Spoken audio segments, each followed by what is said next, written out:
Hello and welcome to the 2007 season of Hockomock League football with the Warriors of Foxboro High School. Today's matchup will be between the Foxboro Warriors and the Crimson Tide from Concord, New Hampshire High School.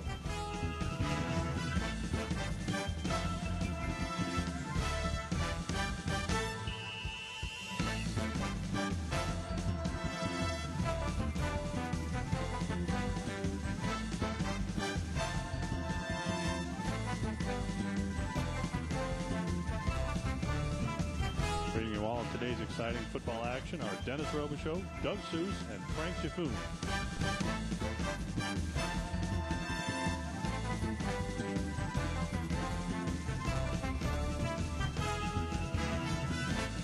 Now let's join Doug and Frank down on the field with today's pregame commentary.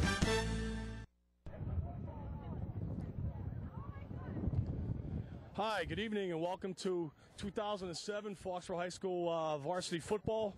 The Warriors coming off a Super Bowl season. Last time we were together, Frank Jaffoon, Doug Seuss here. We were up at Acton Foxboro and up on top of a staging, having the time of our life. It was all worth it. It was all worth it, but you know, good things happened last year, but this is this year, and we're starting fresh. And Frank, what do you think we got to look at? There's only one thing I can say: the jury's still out here. Everybody's speculating that this might be a down year for Foxboro. I talked to Coach. Coach says we're going to surprise a lot of people this year. So take a look. They're huge. These kids are huge. They've got a couple of really good skill kids. We'll talk about them as we go because we don't have a lot of time right now. But look for the running game to return here big time. I think Timmy Mogan behind these big tackles that we'll talk about are going to be some special events this year. So I look forward to a lot of running. And I'm sorry, and some pretty strong defense. Yeah, I would agree there. Obviously, we graduated a lot of seniors last year, and as you said, some people are already writing us off. They're looking at Mansfield, they're looking at North Attleboro as always. But I do think the word is surprise, and there is some talent here. And we got a new quarterback, a junior, Brian Swanton, who's got a fantastic arm on him. He's got some speed receivers to throw to. So if Mogan can't find those holes behind the Hogs, then we're going to go up top, I believe. Yeah, I think we are. And Doug, we also, as you know, we also have a couple of young kids. Luke Sicorso being one of them. They're going to step up here, and I think they're going to. You take notice of that name. You're going to have some good times watching him. He's a tough kid, and he could break into the starting lineup offensively or defensively. You're correct there. I coached both Timmy Mogan and Luke, and they were two of my studs, and I am certainly looking forward to watching them. Tonight we got Concord, New Hampshire, not just an out-of-league team, but an out-of-state team. You know anything about them, Frank? Coach told me the other day, I talked to him on Tuesday, he told me that they won their first game. He wasn't sure of the competition. We're never sure of the competition of teams that are especially from out of state. We don't know how the leagues match up. But he said they have some size, they have some very good skill kids, so he said it could be a good game. He says we got to get on top early. Okay, well, there you have it. We're ready for some football. I hope you guys are too. We'll see you up in the booth. Just inside the 40. Third down is about. All right, welcome. This is Doug Seuss, joined by Frank Jaffoon. Dennis had a call that he had to take care of, and he will not be with us tonight. So Frank and I will try and fill the airwaves. While you were watching us in the pregame, Foxboro took the opening kickoff. Concord deferred to receive in the second half. Aaron Taylor returned it out to about the 34, and Tim Mogan has had two successive carries. And there's the third one for Tim, and he's going to end up being short here, Frank. Yeah, Timmy has carried the ball 3 straight times, gotten about 8 yards, 7 yards, and Foxboro's forced to punt. I think this is more of a feeling out period. As you know, Doug is doing this about 10,000 times. The first quarter or first couple of series, we're going to try to feel them out. They're doing the same with us. Everybody's basically a balanced offense and a balanced defense. So we'll look forward to things mixing up a little bit. But I think this offense is going to be pounding the ball, as we said earlier, over these tackles. They're huge. Yeah, we got a big line, but Concord's front five there looks pretty darn big too. Again, like you said, a filling out stage. I think the second series will certainly see a lot more open football out of the Warriors. There's a great kick right there. A little trickery coming off of that.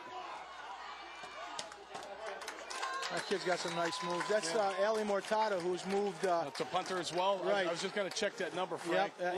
He's moved from the place kicking chores to the backfield, punting as well as playing wide receiver and cornerback. He's kind of a jack of all trades.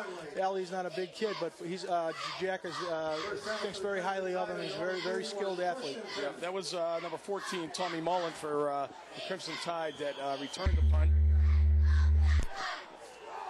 So here we go. We have a 1st and 10 from Concord's 31-yard line. Straight ahead handoff. Straight ahead for about 5. Number 26, I believe that is Kyle Starr. Junior, 5'10", 168. Picked up a good gain there, going right at the heart of the Warrior defense. 2nd down and 5. Looking at our front tackles here. Number 49, I believe, is what I see, is Will Kane. Number 78, it might be Woolard. That's the new kid. Okay. What's his name? That's Kyle Brown on the carry there. Colm Donnelly. Yeah, okay. they got him listed. He's a transfer from Norwood. Got him listed at 6'5", 270. Quite frankly, Jack said he's his best football player. Is that right? Yeah, he told me fantastic. that. Yeah, so we'll see what happens here. All right, Brian Bossedette and Timmy Mogan in on that tackle, so we bring us to a 3rd and 4 situation. We got split backs and split receivers. There's going to be a pass play. Keeper. Quarterback rolls out to the outside. He's got room to run. Nice play. Spin move. Yeah, it's a nice Foxboro play. arm tackling. Very talented athlete, Colin Brown, the quarterback. We got him listed. He's a junior, at about 5'10", 172. Yeah, basically this is just, it's design run play here right from the get-go, a little play action fake, and it's a keeper all the way. He's pulling a couple linemen with him, and Foxboro had one guy out there, number 41 for them, Chris Barrett. Other than that, there was no blue shirts, so nice gain, 1st down. We got Kyle Brown in motion. Quick pitch. Gain of 4. Yep. And this is Kyle Starr, so we got a pair of Kyles in the backfield for the Crimson Tide. Take a look at the offensive tackle, Doug, for we're gonna 76 there. Check the 76. 6'6", 285. Yeah. Another junior, Dan Herrick. I'm sure he's about 385. Yeah. He's huge. There's Timmy Mogan. He does not let go. Gets a little help on the end to help make the tackle. Ball's on the near hash mark here towards Foxboro sideline. Could be a straight head dive play. Nothing there. And Bossedette, I believe. Brian Bossedette, number 56. Alex Smith brought down by number 56. Well, I'll tell you what. Senior captain. Here they're trying to attack the middle. Little trap by 54. 45. Yep. 58. That's Woolard, right, Dougie? 58 is Woolard. 56 is Bossedette. He stood up. He should have stayed low, and he got blocked. Now we got a 3rd and about 5. Ball's down on the ground. I think you got it back. He did get it back. Again, we were looking at a little of that play action fake type of stuff where possibly he was going to roll out again, Frank. He just lost the handle on this one. You take it, Frank. Yeah, let's take a look. He just hit his knee. It hit his knee as he was going to make an exchange.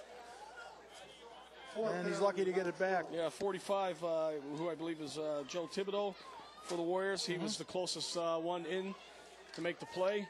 And they'll bring up a 4th down and about 12. Punting situation.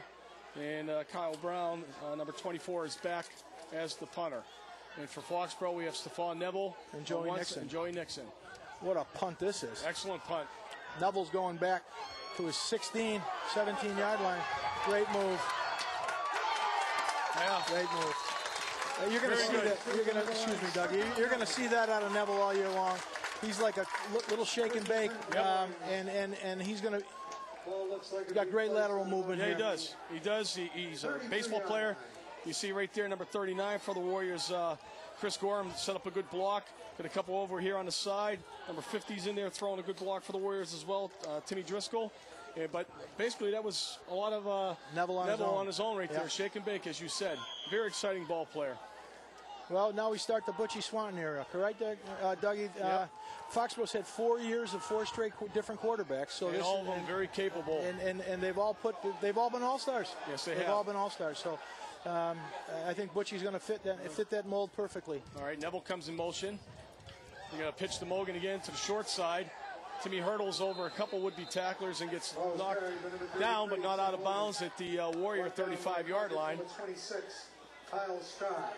I'm anxious to see, Doug, the leg drive on these kids. I've talked, Coach talked about them for ad infinitum about this offensive line being young, but new. I shouldn't say young. There's a lot of seniors on that line. Right. But the new boy Donnelly seems to fit in pretty well, and I think we're going to run the ball over him quite a bit.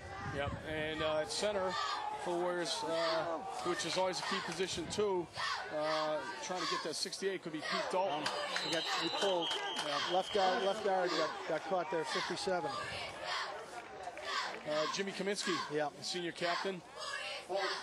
Jimmy's less than 220 pounds too, yeah, Doug. I mean, this is not a small line here. We've got a pretty big offensive line. Jimmy and a few of the other boys took weightlifting very serious in the offseason, and if he's 220, although that's a good-sized kid, a lot of that's muscle too, Frank. Good. You know, there's not a lot of, let's say, beefy fat out there on this line. There's some big boys, but they're strong and dedicated this past offseason to weightlifting. So, and Pete Dalton's a new center, as I was alluding to. That's always a key position for the Warriors because that's where it all starts. So here we go, second and about 12. We got motion. Mogan's going to take another handoff. And again, he only gets a couple out of that. Joey Nixon, number 7, was the motion guy. Nice play by Alex Smith, the linebacker. While we get a moment here, we just want to compliment our new monitor up here in the press box. Obviously, Santa was very good to Cable 8 in the offseason. We got we're looking at a mini plasma here, and I wouldn't have taken the old monitor home, but this one very easily could end up at 235 Central Street. What I think happened, Doug, I think a lot of the sponsors of the Super Bowl show saw us last year and just said, these guys are great. These guys are good. Yeah. Kick it in a little bit. Let's give them some tools. Right. All right, we got a 3rd and long for Foxboro. Matata splits up high to the top side field. And again, we're going to see Mogan with a run. He's losing his footing coming out of that backfield. Yeah. And he stumbled. Yeah, he stumbled and basically didn't go down easy. So the Warriors, 2 series, really nothing to show for it. It's been all Timmy Mogan. He's the only one that's touched the ball. And has maybe about 12 yards rushing thus far on 6 carries. So the line, although be it big, needs to open up some holes. They're being challenged by the defense. Yes, the defensive front 7 of Concord, New Hampshire. They've done a great job so far. All right, Matata back again, the kick. Socorso is one wing on the near side. The far side, I can't pick up that number yet, but I'm sure it's a gunner. So not a great kick. We got a shank over here.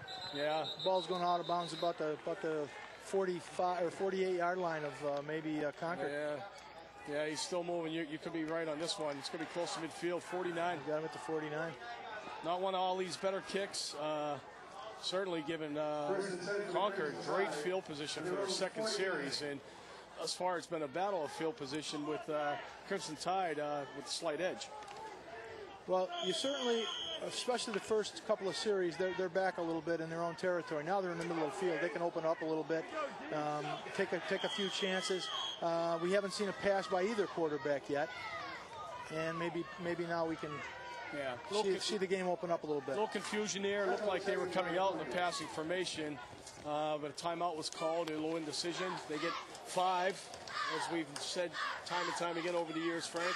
5 per half, use them or lose them. Yeah, that's and we have mentioned that the last 2 years ad infinitum. I think in this league, in the Hockenlock League, but in Massachusetts high school football, they can have 5 timeouts per half.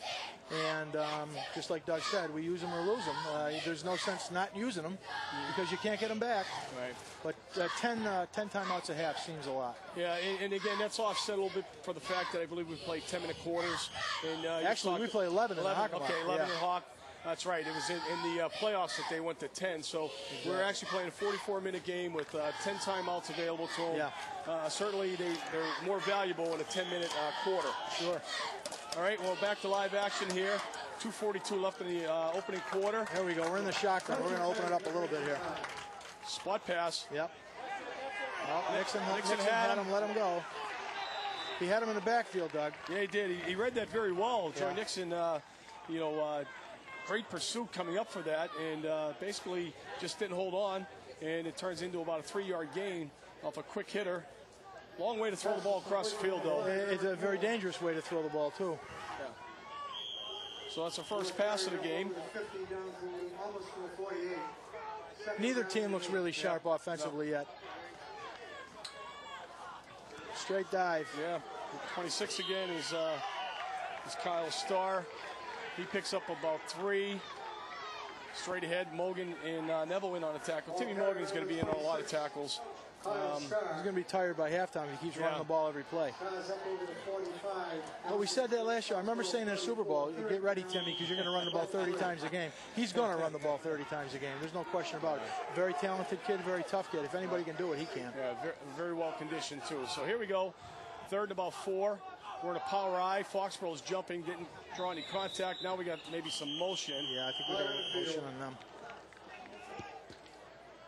I saw our nose tackle initially jump over, but he got back in plenty of time, and then we got some movement on the. No, they're going to call. Wow, they're going to call encroachment. He looked like he that got was back. Delayed. Yeah, that's delayed.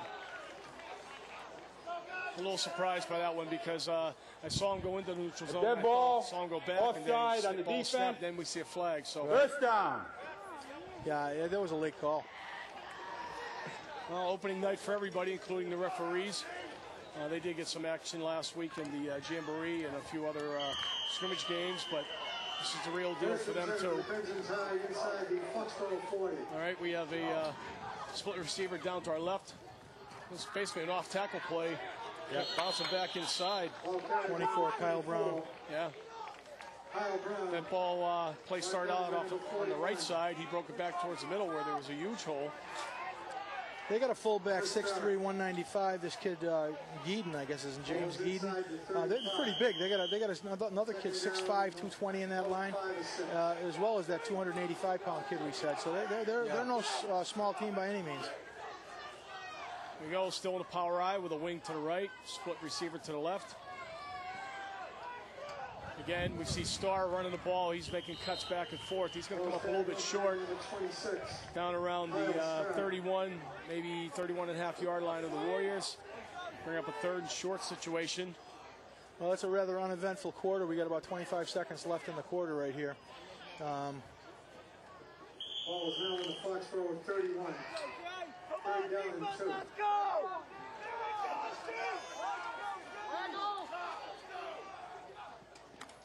The straight hit power play. First down. Carries a host of Warriors. Wow. They just blew him off the line, Doug. He certainly did. That'll be the last play of the quarter. No, it's first down. They're First down. Yep. They do get a snap if they get it off in time. Bosserdet was in on that tackle. Foxboro 27. You know, I remember last year at the beginning of the season, the line was a little slow getting off the ball. Mm-hmm. I'm not sure if if there's a little nervousness on these guys, but they're not coming off the ball like they should, especially with the size they have. Well, you know, that's what preseason is for, and they had some good scrimmages. They went against Milford. They went against Swampscott, who usually has a very good team. Of course, last week took on Mansfield in the annual Hawkmock League Jamboree, and the score was 14-3 for the half of football. My understanding is the starters from both teams evenly matched from Mansfield and Foxboro. Yep. Mansfield opens up tomorrow against a team from Long Island, Catholic School from Long Island. Part of a doubleheader, actually, up in Endicott. Yes. Endicott College. I saw that today. And that ought to be interesting. And then next week, they go out to St. Edward's High School in Lakewood, Ohio. Yep. So that ought to be an interesting thing, considering the fact they have about 8 or 9 Division I scholarships every year or two. Yeah, that's my boss actually is going. He's involved in the Mansfield program. His son is on the team, senior, and he said same exact thing you just said, that kids go to that school because they look at it as a ticket to Division I football. Right. So Mansfield, again, I would think might be the leading favorite for this year's season. Anything can happen, but certainly they're going to test the waters outside the Hawkmock League, outside the state, and gauge themselves off of that. Sure. So here we go. We got a first down. First play of the second quarter will take place from the Warrior 28-yard line. So we got to get some penetration here, Doug. Eric Moore is split wide to our side, the Warrior sideline. And again, straight ahead dive. There Nothing there. Yeah, they got that. Yes, they did. 57, Jimmy Kaminsky was in there. Number 48, I believe, was also in there for the Warriors. Alex Price. All right. And a couple other guys who I couldn't pick up numbers, but that was the first solid defensive hit I've seen thus far from the Warriors. Yep, absolutely. Good stop right there. So no gain. We have a 2nd and 10 again from the 28. Still going with the pro set split backfield. It's going to be a pass play. That's going to be a run. Keeper, yep. Logan's in good pursuit. Nice job, Jimmy. Nice job. Good Design lateral run. Good lateral movement right there. Yeah, Colin Brown again. We've seen that in the first series. This time he ran to his left, his weak side, and it was a design run all the way. I saw him raw initially. I was looking past, but it was a design play. Timmy Mogan in on the tackle after about a 6-yard gain. So we got a 3rd and 3. 3rd down and 4. Again, staying in the same formation. We're going to roll out again to the right side this time. And again, it's a design keeper play. Nice block. Getting an excellent block there. Terrific block by 26. Yeah, the kid, that's Kyle Starr. Kyle Starr does a good job of not only running the ball, but providing a key block right there. Very nice block. If we can see that again, you'll see him open. All right, let's take a look here. Design run right from the get-go. Yep. Just tucks it away, and here we go. And Starr's out there leading them. Yeah, coming up here. See all kinds There's of a block right there. Just went by. Matata actually makes the tackle with a little help back there from Joey Nixon. Yep. Well, it's a 1st down. Solid gain. Defense is going to be tested right here, Doug. 1st and goal from the Warrior 9-yard line. By far the best drive we've seen in this short played game. Warriors need to shore up the tackling.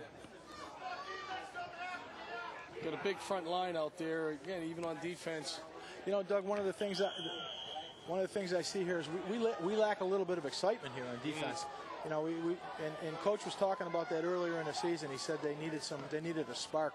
They needed the seniors to step up, or the captains. Right. There's the other Kyle, number 24, Kyle Brown, taking that carry. Yep. Going off the left tackle. Number 24, Kyle Brown. He picked up about 4, so we have a 2nd and 5. Ball is just outside the 5. 2nd and goal. Now we have Woolard. We have Boston Dead in there. I believe I saw 93, which is Joe Bresci. He's at nose. Warriors basically playing like a 5-2. Here goes Brown again. And Stephon Neville clipped his legs right out from underneath of him. He did pick up a couple. Yep. Nice job. Picked up about 1 on that play. Stephon did an excellent job because he had a few blockers out in front of him. He basically split that wall and threw his body to the wind. Nice play. So here we go. Third down and 4 from the 4. 3rd and goal. Good opportunity for a little play action pass here, Frank. You know, Foxboro's rolled up real tight. Safeties and corners are within 5-yard. Oh, there's a fumble. I think he got it back. He might have even gained a yard. Yeah. Yeah, he did. There's a field goal. There's a field goal team coming out, Doug. Brings up the 4th down for the Concord, New Hampshire. That 78 just checked in there on this unit. Is that the boy we were talking about, Frank? Number 78 for them? For that 76 was the big tackle. Okay, they got another one there. This kid, it looks a heck little fella. Here's 76, I think. Yeah, 6'6", 285. He's out there now. Yeah. He's basically the left side of the line. This kid is enormous. Yeah. We got a left-footed kicker here. Number 7 is Blake White. Wintle. Okay. Snap is good. Kick is good. I think that's good. Concord breaks the ice. Didn't make it by much, no, but it doesn't have to. Basically an extra point attempt from where they were on the field. Exactly. Yeah, it was Blake Wintle or something like that. I can't really pronounce that, but it's a solid kick.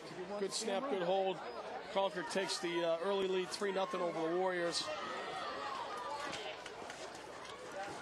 And you're absolutely right about the excitement. There hasn't been any yet, Frank, offensively or defensively. I think we've been spoiled maybe the last couple of years just with the enthusiasm of the kids on the field. I mean, they were up for every play, it seemed like. And when some of them got down, there was always somebody else to rally them. We haven't seen one sign of that yet. Well, I was talking to the coaches after the Milford scrimmage, and Jack was just livid. He just said, we just don't have anybody that wants to step up and be a leader here. They've got plenty of good athletes, but they don't have a vocal kid that really wants to step up and take charge. And you could see it on that drive. I mean, there was very little excitement for making a good stop. Yeah, Kyle Brown will do the kicking here. I think Joey Clegg is back. Yeah, I think it is going to. Oh, he's down. Fortunately, he dropped the ball. Yep. Got a little bit of a seam there. Yep.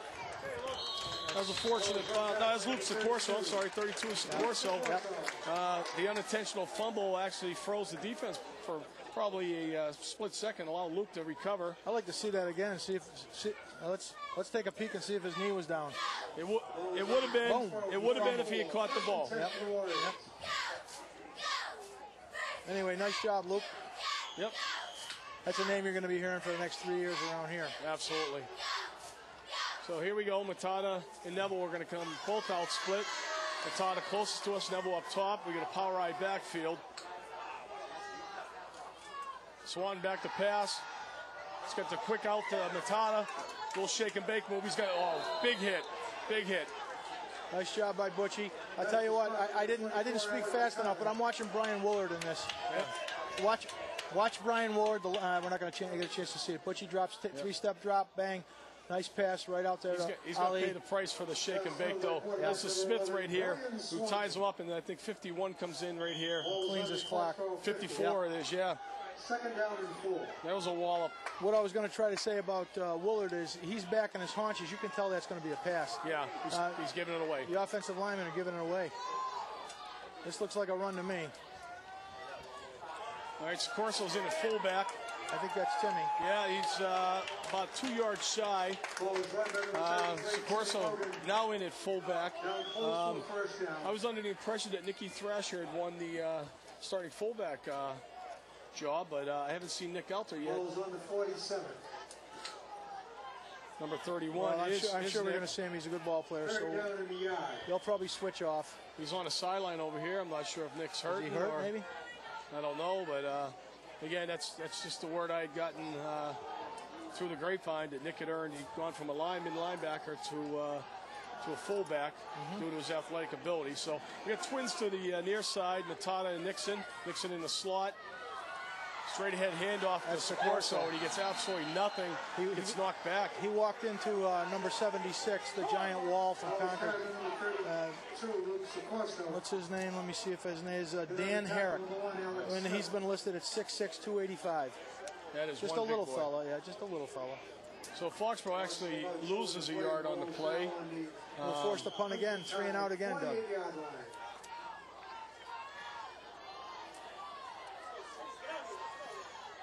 All right, Matata again with the kicking duties.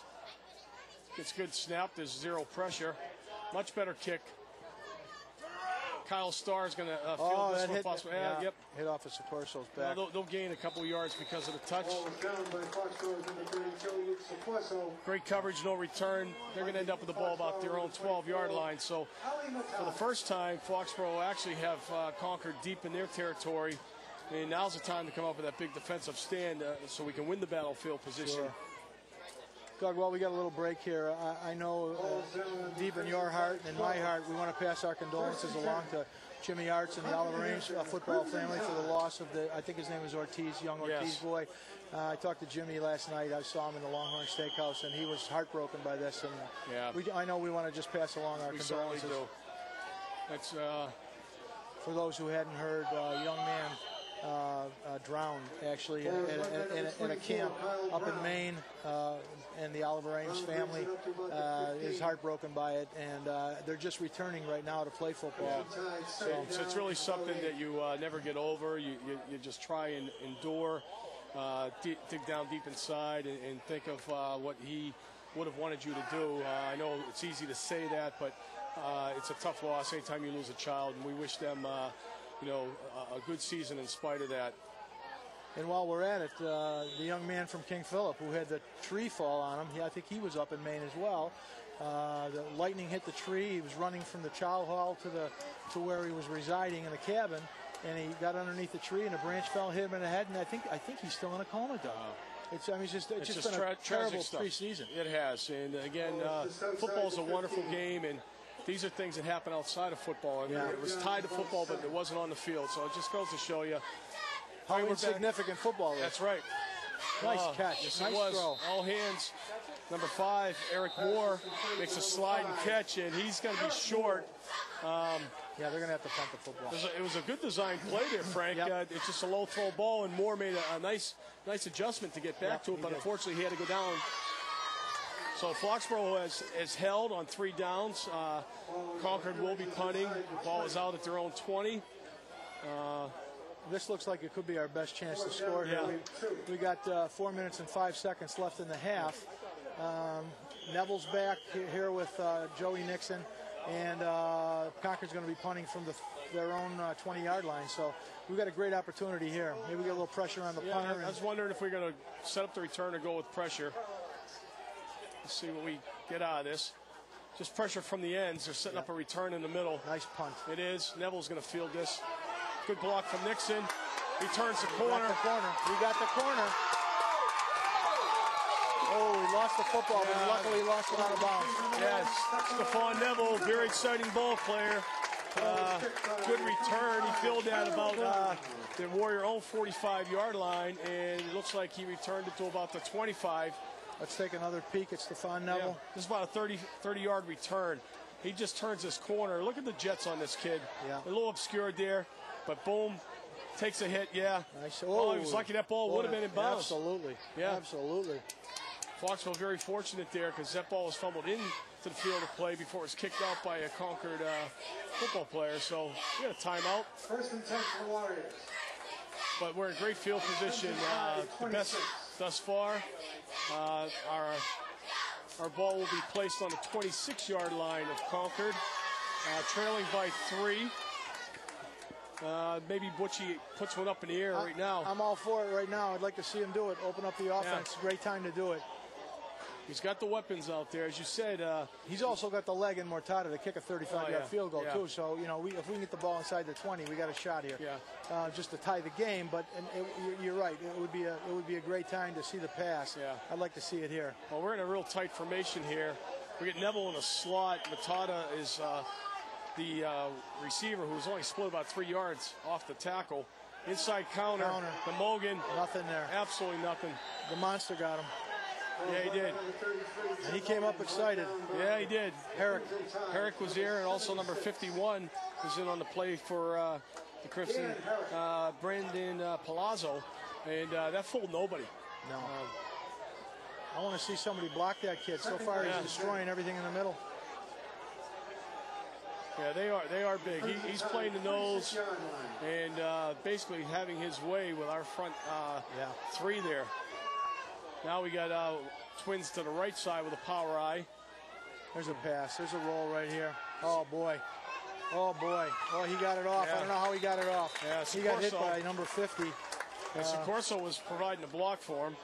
Marshall Gleason, 6'4", 220, defensive end. 6'4". That's a good-sized kid. Oh, yeah. He had Butchie in his sights, and Butchie got the ball away with a little waggle there, but 3rd and about 5. Yeah, Matata was a receiver on the play. He actually had to come back to the ball, which was the right thing to do. It was not a sharp pass. As you said, Butch was under some pressure, was able to get it off. But Matata, using a little bit of savvy there. We always tell our kids, come back to the ball, don't wait for it. So, 3rd and 5. Big situation here for the Warriors. Next block here. Way wide. There's a pass. Looks like Neville to the left. Right through his hands. Right through his hands. This was intended for number 1, Stephon Neville, incomplete. It was short, but it was a short pass. I thought I saw Nixon actually flash open in the middle on the post. Maybe we could take a look at that one. I don't know if we can grab that, guys. Warriors will be lining up, I think, for a field goal attempt here. All right. Let's take a look at the little out with Stephon Neville. Yeah. Yeah, it was a little low for him, but he's got to make that catch. That's a catch you have to make in high school. So we're looking at about a 38-yard field goal attempt here. Yeah. Nixon is the holder. He is he has some quarterback experience. Left. I think he missed it. It's good. Oh, he got it. Beautiful. Can't tell from here. Nice job, Ali.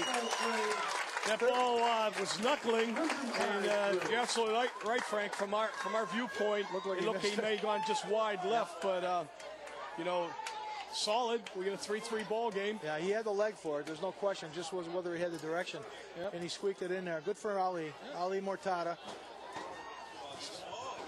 Not a very big guy, but he has a big leg. Oh yeah. And very good athlete all the way around. So secret weapon for us. 3-3 ball game. Last time I think we were 3-3. We were Curry College. Oh yeah. 2 years ago in that Super Bowl. That's right. It was a 3-3 game. We had a Billy Flutie field goal. We had Ali Mortada started off with a field goal. Right. And that's all. Actually, Flutie kicked 2 field goals. They got a safety. And they beat us in the game we should have won. We were inside their 20-yard line 3 times. Fantastic effort by the Warriors that day. Just came up short. We could have been 2-time defending Super Bowl champions, but it was not in the cards for us that day. And again, even Natick had 2 or 3 boys went on to play Division I football from that team. They did, sure. So now here we go, 3-3. Matata's going to kick off with 2:18 left in the half. Got a rolling ball up the middle. Nice knuckleball. I believe that's Starr that picked it up. That's Starr, and he's got a little bit of room here. Using a blocker very well. Yeah. Hey, they got 2 minutes left, Doug. Yes, they do. And I tell you, he had number 15, Michael Andrades, out in front of him. Yep. And whether Andrades wanted to block or not, Starr was making him a blocker. He had his hand on his back and was guiding him. Let's take a peek. Starr picks it up, cuts to the right. Yep. That's the other guy. Right there, he's already riding him. Look at this. Now he disengages, but he'll be back in his picture real soon. You'll see 15 come back. There he goes again. Look at that. Nice job by that boy. Nice job. That kid was just basically a rag doll out in front of Starr being thrown into any would-be tacklers. So he's out wide now, the Starr kid. We got to roll out here. We get some pressure. Yep.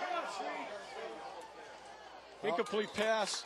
Pressure applied for Foxboro by number 12, Brendan Sweeve.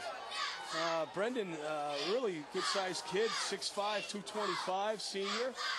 Former player of mine, actually, a few years ago. I got him just when he started taking to the game of football, and he has grown. He's no longer a boy, he's a man. You know, one of the things that Concord could do here is seem to rectify. They roll out and roll into pressure. If this boy stays in the pocket, I think he's got a better opportunity to complete passes. There doesn't seem to be a lot of pressure coming from the middle. The pressure's coming from the ends, and he's rolling right into it. I can see your point there because, we have yet to get any type of penetration, even on run plays. Right. So if he sat back, either a shotgun or a drop back pass type of situation, his receivers would have time to find the opening. And, we don't know what type of arm this guy has. Right. The quarterback here, Colin Brown, but he certainly is athletic. We've seen him run the ball a couple times, so he's shown me something there. Yep. Jack is very animated on the sideline. He's a little angry at something. Yeah. You don't see that too often. I know. I think he's talking to the lineman, too. Yeah. And I think they should be talking to the line. The line hasn't played a very good half right here, Dougie. Yeah, I mean, our size is one thing, but, their desire is certainly another. And maybe it's time for a little bit of a gut check. I'm sure Coach is going to have one of those inspirational talks at halftime. Yep. Because, as you said, Frank, they're not showing any motivation, and Coach is probably going to be the one to get them up for it. So. I think he's got some new boys in there, too, in the middle. Here we go. I think this is Brown this time. Gets to the outside. Oh, he takes a good hit there. Yeah, nice hit. Neville. He left his feet. Neville met him. Short gain, maybe about 2 yards. Kyle Brown brought down I think Timmy Mogan basically was the first one over there, and Brown, trying to avoid Mogan's hit, got airborne, and then he took a shot shoulder to shoulder from Neville. Yep. So here we go. We got a third in about 8. Well, you got a minute and 20 seconds left. You got to put it up in the air. Split to the right. Oh, nothing up the middle, but he's going to break free for a couple yards. And that's the big kid, the 6'3" fullback there, number 9, Gilden or something. Yeah. Now, Geeden. Now again, right at the teeth of the Warriors there, and Brian Woolard among them. But we're getting moved backwards, and that fullback's about the size of any one of our D linemen. Right. And he carried a couple of our Warrior guys for a few yards. So be interesting here. It's 4th down. You got a minute and 12. Ball is directly on the midfield stripe. Certainly here, I mean, Foxboro hasn't really shown any offense, so I wouldn't punt. I mean, I'd go for it right here. Both teams are playing defense on offense. Yeah. They're playing not to lose instead of to win. You can see it. Everybody's a little nervous. They figure this could be a 1-touchdown game. Yep. And you can see these kids, both offensive coordinators are being very conservative. Yeah, they certainly are. I haven't seen anything fancy. Very few passes have been thrown. Again, good opportunity here. I mean, 5 yards is not a whole heck of a lot to get. Nope. They are in punt formation, though, which kind of surprises me, but maybe they are playing a conservative. They do have the choice for the second half kickoff. So. I'd punt the ball out of bounds, I'll tell you right now. I wouldn't give this kid an opportunity to have that much field in front of him. Mogan with a little pressure, and you're absolutely right. Why not? Why would you let that young man who's got that kind of speed run the football back? Yeah, I mean, it was only like a 15-yard punt, 17-yard punt. Absolutely. But you know what? If he fields that ball, he's probably going to return a lot further out than the 33-yard line. So that's why I couldn't believe that people wanted to kick the ball to Timmy Cheney. Absolutely. Every time he got the ball, he was ready to go. Excitement. Yeah. Matt Good last year was the same way. Same way. Same way. Long loping strides, very deceiving. But good athleticism, good lateral movement, and great vision. Sure. Great vision out there. Always found a seam somewhere. Yep. All right, so Foxborough has a minute and 5 and at least 3 timeouts left. I know they've taken 1, maybe 2. Certainly passing opportunity here, and Swan is dropping back. Neville's up the sideline. There's a bomb. This is going to be intercepted. Oh, yeah. I don't even know. Was he throwing the ball to Mortada? Yeah, I guess he was. Yeah, he was. Yeah. Yeah, we had. So what? That's not a big deal. It's not a big deal, right? Yep. But I think we missed a chance here with Neville. Neville was in the slot. He basically ran it down, out, and up, and there was nobody on him when he made his cut to go back upfield. Yeah. And at that point in time, Butchie had already decided to throw that ball deep into the middle. Yeah. He'll learn. I mean, absolutely. Instead of looking just at one receiver, his eyes will turn back and forth, Absolutely. He's a young kid. He's just doing this. We got to give him a lot of slack. Quarterback is not an easy position. No. So here comes Concord back at their own 43-yard line. And we're going to hook and ladder play. That's going to be a fumble. That's a mistake, huh? We may have that. He got hit as soon as we do have the ball. Number 12 for the Warriors comes up with that ball, and that is Brendan Sweet. We got to see that again. I tell you what, if he doesn't throw a bad lateral here, he's gone. He's gone. Absolutely. Well-designed Beautiful play. pass right there. Boom. Nobody's out there. Nobody's out there. He's gone. That kid is gone. We had all 3 of our tacklers on that receiver. Nice play. Now, who's that made That's Sweet. Nice play. Sweet. What's his first name? Brendan. Brendan Sweet. Nice job, Brendan. Nephew of Coach Joe Heinricher. Nice job. Yes. So nice job, Joe Heinricher. Yes. Back-to-back plays. We've seen back-to-back turnovers. Interception for the Warriors. Fumble on the behalf of the Crimson Tide. Put it up. Straight ahead with Mogan. Mogan sees a hole there. Best run of the day for Timmy. There you go. Timeout on the first down as they move the chains. That's about a 12-yard gain for Tim. Nice call by Mike Bordieri. All right, we're in a hurry-up offense. Little quick draw. Warriors already up on the line of scrimmage. We have Nixon in the slot with Matata outside of him. And Neville's up top by himself, and he's going to spike the ball. I don't know why we did that. We had the first down. Stakes were stopped. Yeah, it wasn't running. Again, we have those timeouts unless we got enough of them. I think we got 3. I'm not sure. Frank McDowell, our crack statistician down in the truck, usually helps us with that. Yeah. Now we have a timeout being called by who? By Concord. Sure. Okay. Use them. Timeout taken by the Crimson Tide. I don't know how many they get in New Hampshire up there, but they're probably saying we get 5.5 here. That's great. Ooh. Yeah, I'm not really sure. Again, come up there, even if you just throw a quick pass, get out of bounds, something to the sidelines, and it's incomplete, no harm, right? Right, exactly. Whoa, the cheerleaders are in mid-season form already. Boy, that scared the hell out of me. Sure thing.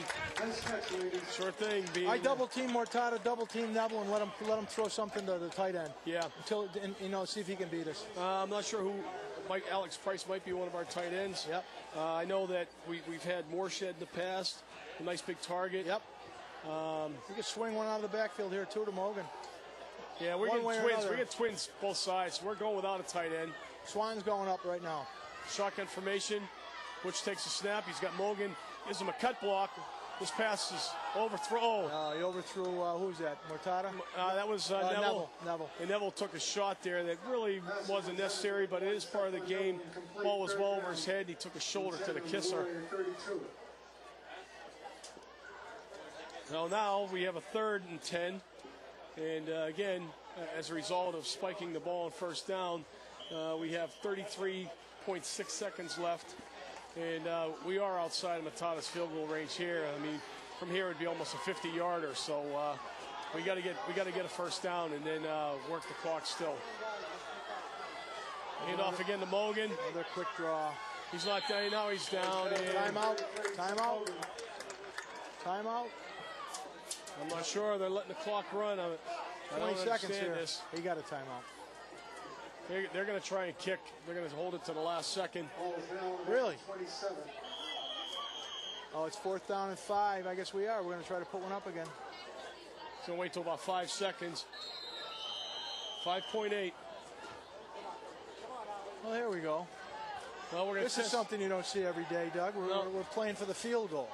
The wind is to our back. I'm looking at the flag in the concession side end zone, and it is blowing out that way. So this is going to be a 44-yard attempt, I think. There's a serious leg going to be involved in this one. The ball's on 28, so it's at least 44, if not 45. Yep. Last blowing a timeout. 44-yard attempt. Nixon putting the block down. Now we're going to have a timeout by Concord, I believe. Why not? Freeze him. What a funny thing to say on a 90-degree night, huh? Fantastic night for football, Frank. I tell you. Yeah, it is great. I always like when we have these windows open up here and getting the breeze in, and you get to smell the football field, the crowd. You can hear them. It is nice. It is nice. The field's in great shape. Fantastic shape. Credit to Mike O'Leary, the town highway department guys. STS Dennis Brolin, I know, is the consultant that works with them. It amazes me. It looks better every year. I tell you, Mike O'Leary's done a great job around the school district. So you take a look around and see what he's done, and him and his staff, or he and his staff, I should say. Yeah. He's done a great job. Yeah. Kudos to Mike and the boys. Sure. All right, here's the snap. It's blocked.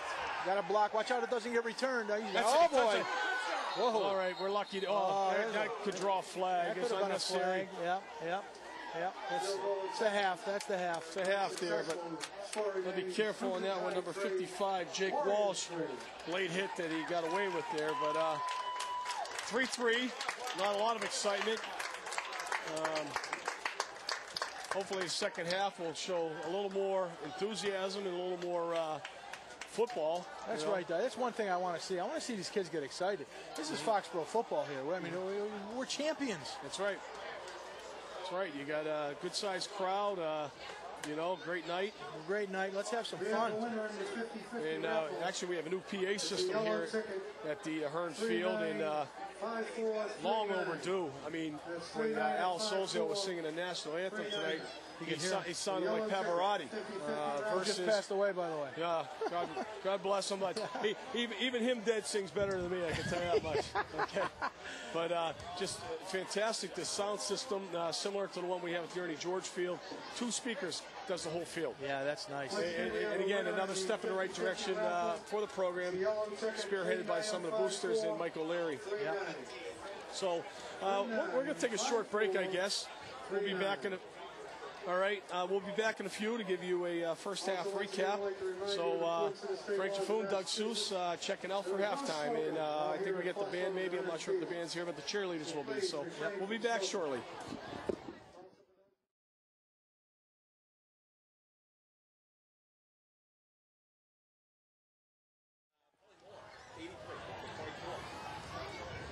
Okay, welcome back to the second half of the home opener for the 2007 season. Doug Seuss joined by Frank Jaffoon, minus our third colleague Dennis Robichaud tonight.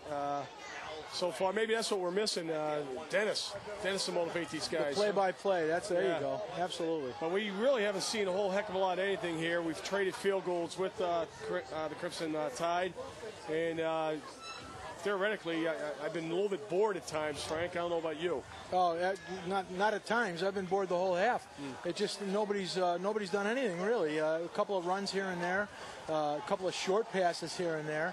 I don't even think the defenses are playing that well. The offenses are playing atrocious. Yeah. Pretty much on both sides of the ball. I'm not impressed with the Foxboro offensive line right now. I think they're going to gel later on, but they got a lot of work to do here because they're not getting off the ball really well.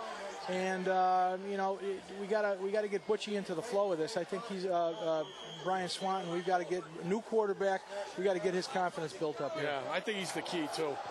Well, Matata's kick is a knuckleball up the middle again, and field is short. Looks like Kyle Brown, 24, came up with that, and really didn't get much. Maybe about 2 yards on that return. Number 6 was in there for the Warriors, Stephen McGrath. And here we go. We're going to see Concord with the first possession of the second half. I have to believe that the Concord coaching staff, Doug, has told their kids they got to open up their offensive game too. I think we're going to see some different things here this first half or the second half. Well, they get the ball in their own 26. Not great field position, but right off the bat they run off tackle, pick up a couple yards. I believe that's Timmy Mogan. Yes, it was in on the tackle. Short gain of about maybe 1. Kyle Brown on that carry. 2nd and 9. Second down and 9. Ball is now on the Crimson Tide 27. Okay, Eric Moore, number 5, splits wide to the right. We got another little design run play by the quarterback here. Yeah, we saw that in the first half. Yeah. They didn't block the defensive end, and if they block that defensive end, that kid's going to get loose for about 6 or 7 yards. Yeah. Joe Tebow, number 45, in on the tackle for a 2-yard loss. Joe Tebow. Yeah, he picked up a good gain earlier in the first half, but that time the Warriors were prepared for it. So normally what we consider a passing down isn't necessarily the case here. And we'll play action pass. There's a pass deep. Oh, boy. That tip. Wow. Oh, and caught by a lineman. Wow. Yeah. What do we got here? Number 63, the big hoss there, comes down with the tip ball. Craig Carrier. Yep, the 200-pound center. See who gets their hands on it here. Timmy Mogan. What a surprise. Yeah. And then he makes the tackle. And he makes the tackle on top of it. I wish he could play a little bit. Yeah, huh? Timmy had that young man's height. He would have picked that ball off. Kyle Brown. A little bit of pressure. Not a good kick here. Basically was in there, but the ball is shanked, and that's going to be on the our side of the our side of the field. Beautiful. Ball's being spun about the 46-yard line of Concord, so that is a kick basically of about 12 yards. Not very good. The chain crew's going the wrong way here. Yeah. That would be the Dietzel family. I'll have to remind them which left is left. So, all right. Here we go. This looks, we got the double wing here. Little open offense right here, maybe. Yep. Mogan off the wing. Runs right into his own blocker, Neville. Yeah. And, well, that's because Stefan got straightened right up at the line of scrimmage. A host of tacklers there, led by number 51 for Concord, Brandon Palazzo, and also number 1, I believe, Alex Smith was in there, number 9 as well, James Geeden. So Stefan not being able to, get his block off. Mogan runs right into him, and we gain nothing on the play. Bringing up a 2nd and 10.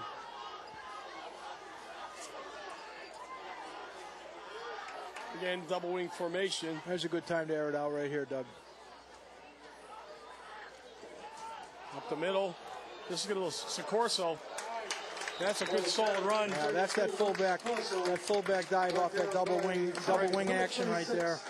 Yep, Mogan takes the fake, and then Soccorso takes it off guard there. It picks up a solid 6 yards, almost 7. Nice play. On the times 35.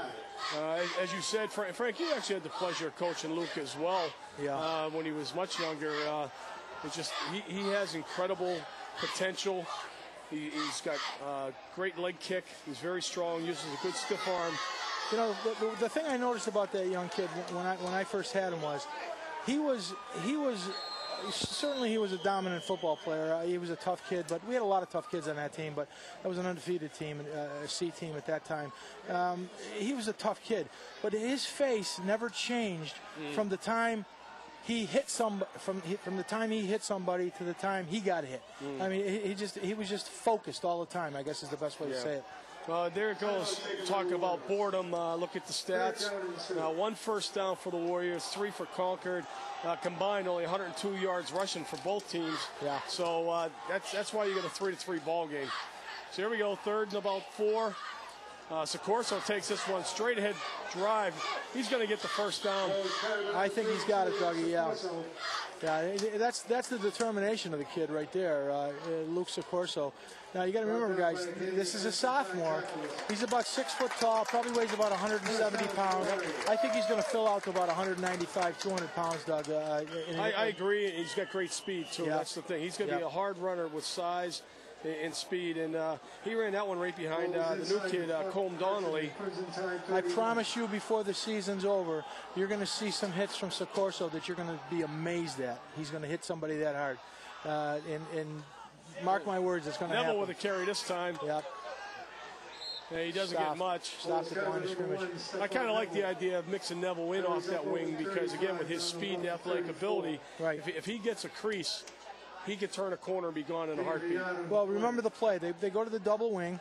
They'll run left or right, and then they'll run that play again, fake that, and then dive the fullback straight up the middle. There you go. And basically what the offensive linemen are doing are pushing the people to the play where the guy is running by. Right. And so it's very simple. Very simple Delaware wing tee, and here we got it basically set up again. Now we got split backfields there. Corso again. Corso diving. That's nice. We'll give Luke a few carries here and keep Timmy fresh. Yeah, we got to do that. Get him going in the 4th quarter. We've already got about there's 6:15 left in the 3rd quarter already. We had a flag on the play too, which is we haven't had many of those. Even better because instead of bringing up a 3rd and about 5, it's going to end up about 2nd and about 4. Corso had a nice gain on the play, but you got to take the down here. If he had picked up 8 yards, it's a different story, but he picked up like 5 or 6. You got to take the penalty and get the down back. Dead ball. That's the truth. Personal foul. Oh, big one. Half the distance to the goal line. Wow. Better. First down. So Luke gets his stats, and then we pick up the extra yardage on a personal foul.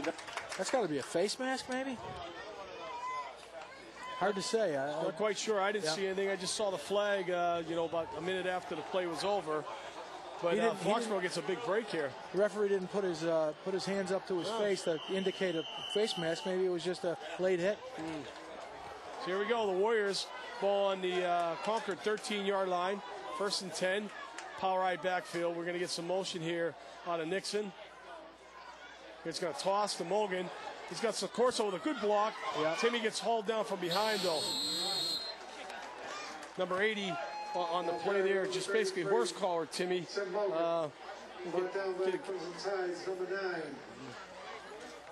Let's take a peek. Take a peek. Mark Sullivan, number 80, was also involved in that. Soccorso's coming 32 to block the defensive end, which he straightens him up, but that's strung out. Yeah, there you go. Number 80, Mark Sullivan had a horse collar on Timmy Mulligan that he couldn't escape. So we've had to work for the few yards that we've gained here tonight, that's for sure. The line really needs to push off now. We're going to show twins to the left, which is the wide side of the field. Neville in the slot and the Todd up top. And here's Soccorso going off tackle, and he's bouncing in there. He's got a decent gain there. Yeah. About 6-7 yards on that carry. Fall on the left side of the line, which I believe Brian Woolard's on that side, number 58.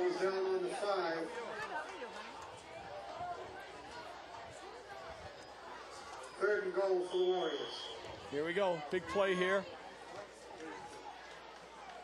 3rd and 2. Now maybe Luke will lead Timmy somewhere.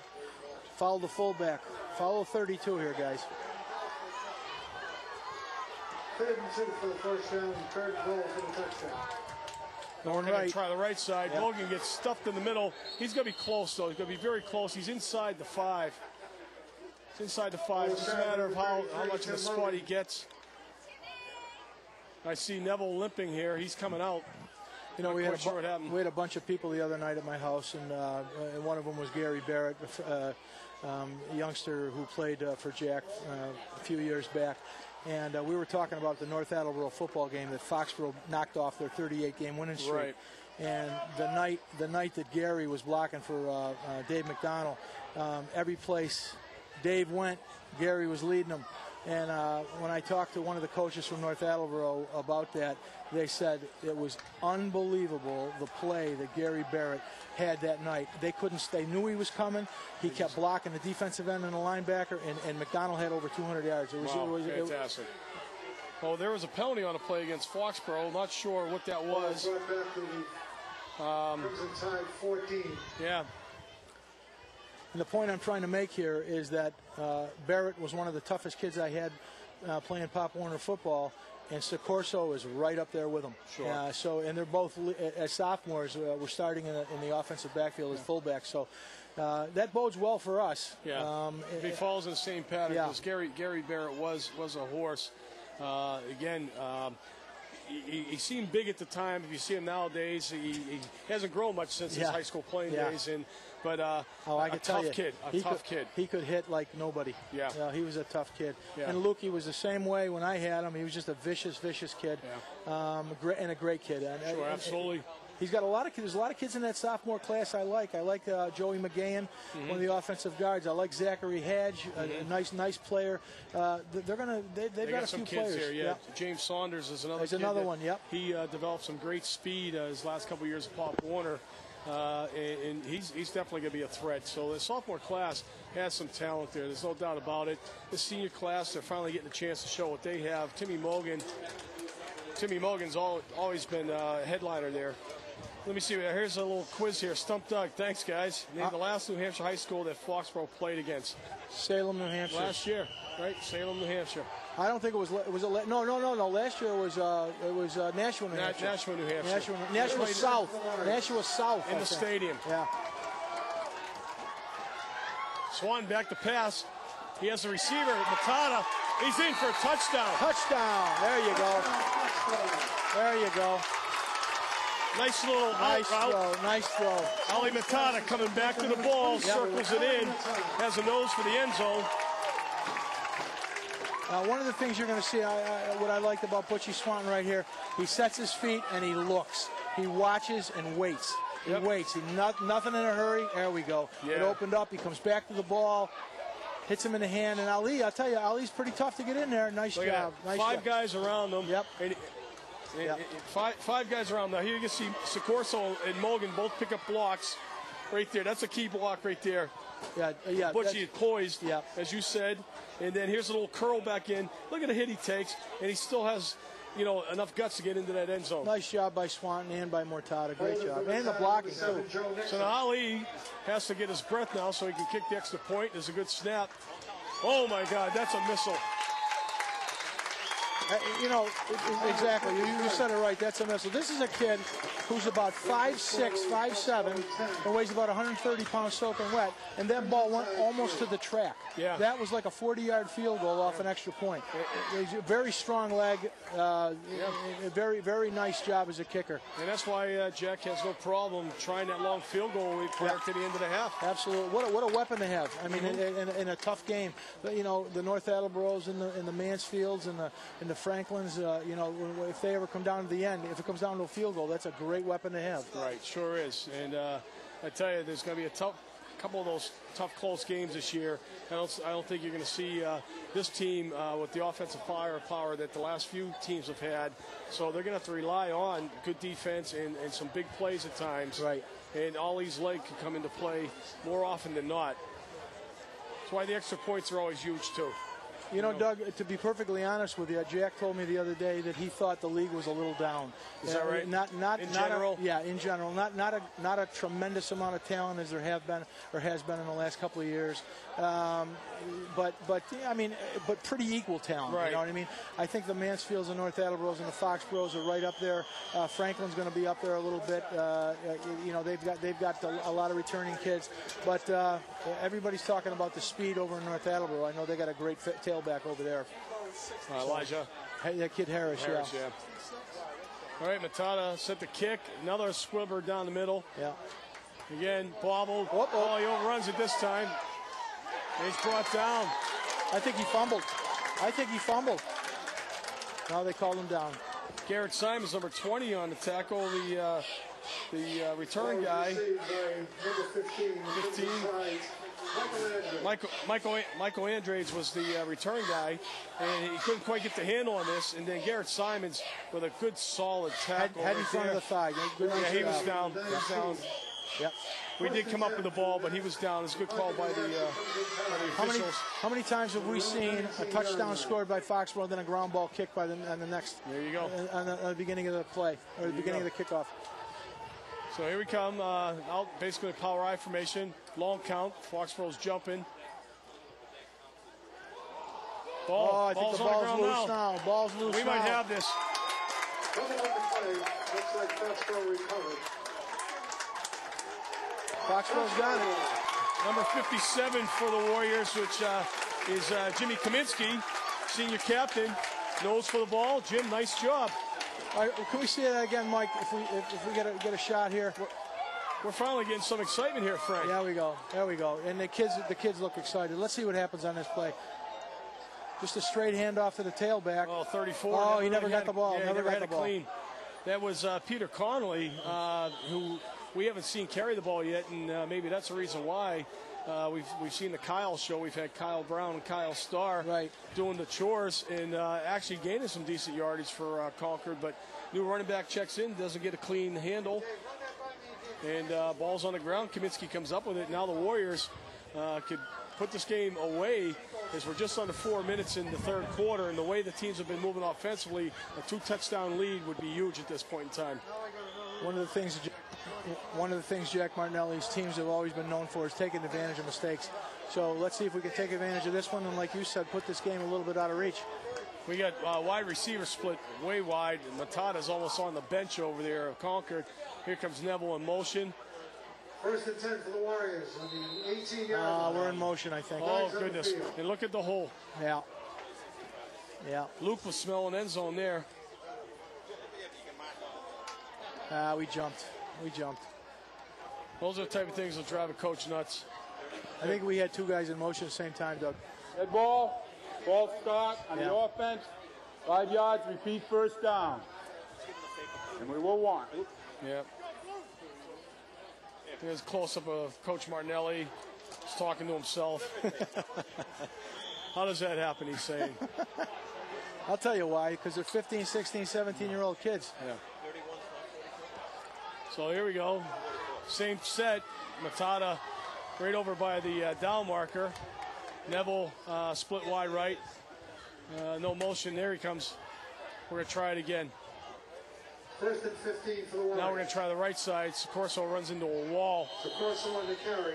He's tough, but he can't take them all on. Can't take them all on. Number 12 is in there, Michael Bradley. Number 9 also was in there, James Geeden. So Luke gains 1 or 2 back. 2 in the play. We get 2nd down and 13 on the Crimson Tide 23-yard line.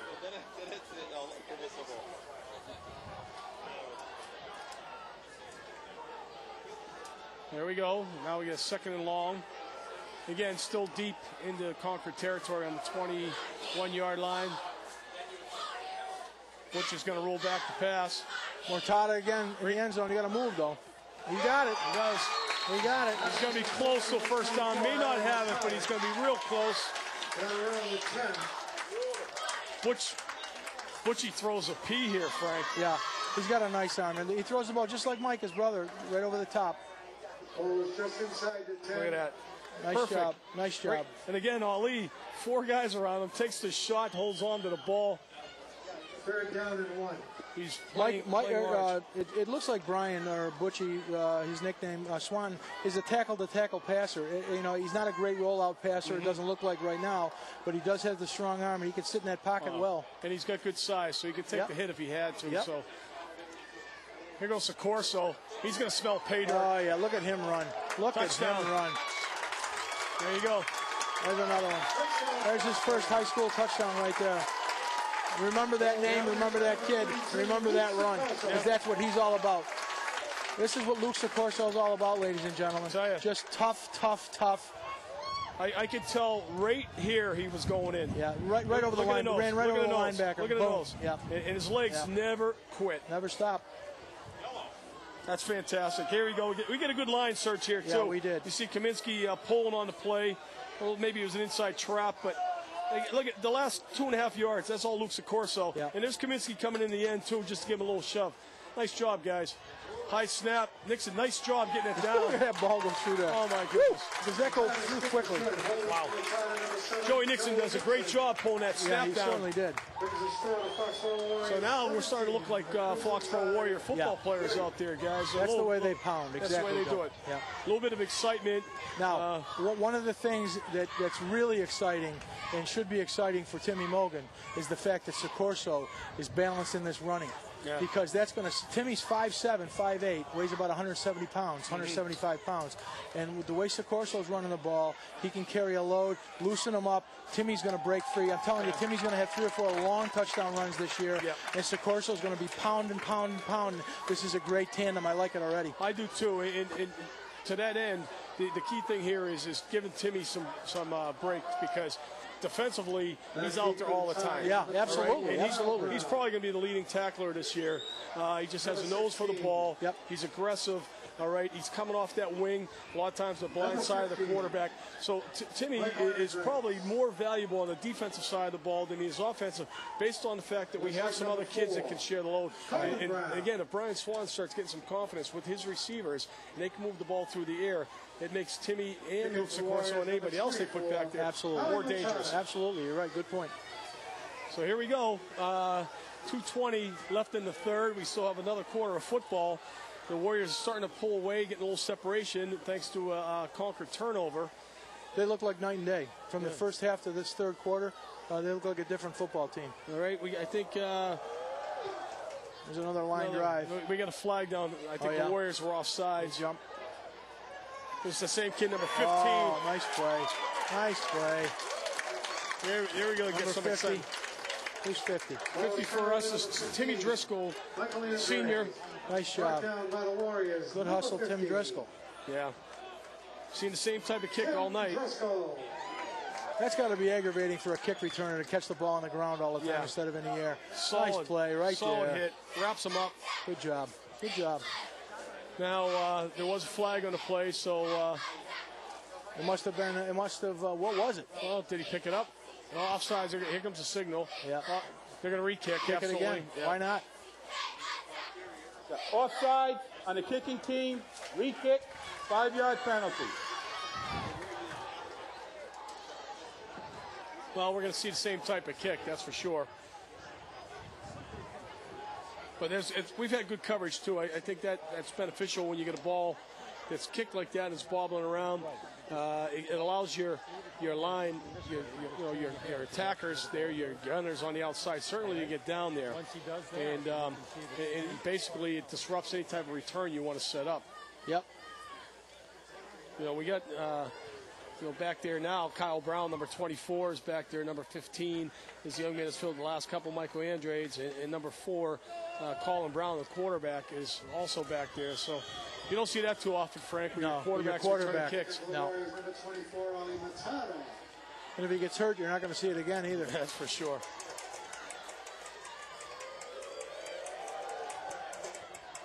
A little school. This one's going to be filled by an up guy. He's down. Boy.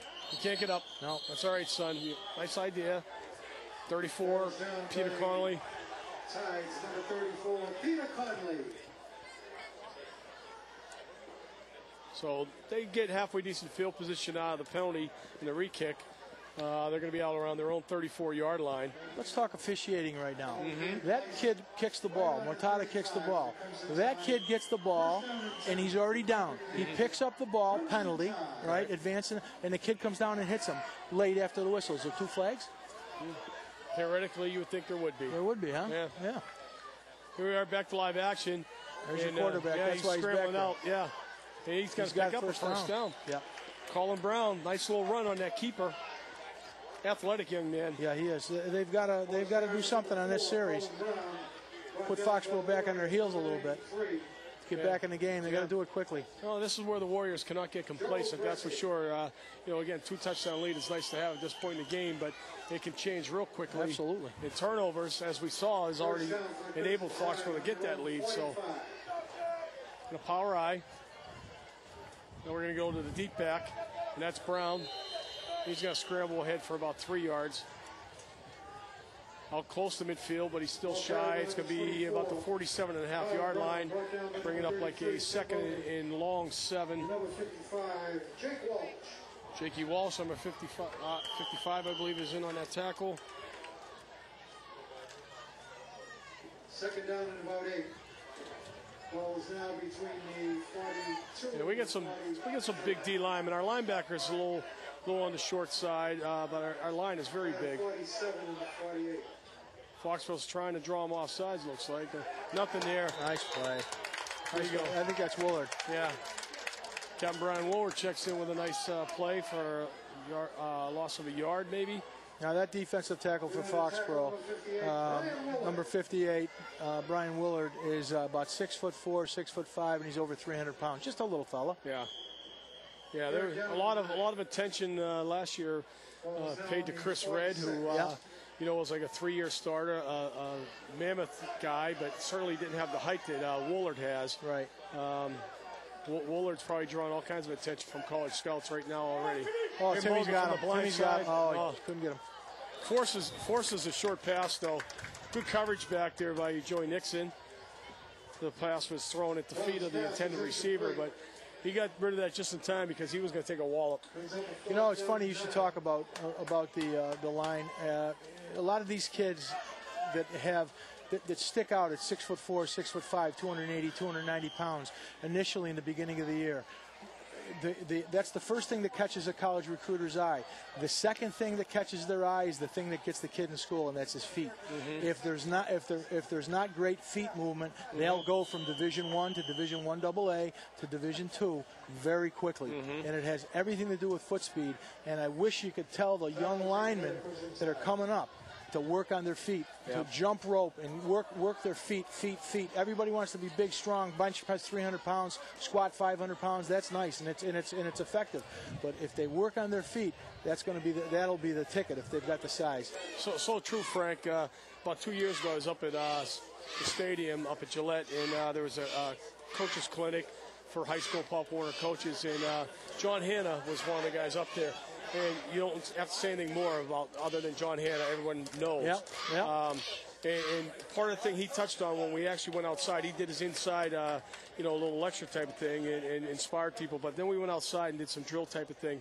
And the Hog was quick to point out footwork. Yeah. And he said he could tell where balls are being run, if it's a pass play, it's a run play, all that stuff, simply by looking at a guy's feet. No question about it. And you can offensively, if you're a defensive lineman, you can watch where the offensive line sets up for an angle to try to block you down, where the play's going. You just have to have a little understanding. Oh, pretty good kick this time. Yep. We're going to get a excitement here. There he goes. He's got a little room on the sideline, not much, but he picks up about a good 10, 12 yards. Stephon Neville on the return. Let's see if we can put this game away here right now. We got 20 seconds left in the third quarter, so probably one play unless we pass and there's a first down or an incompletion of some sort.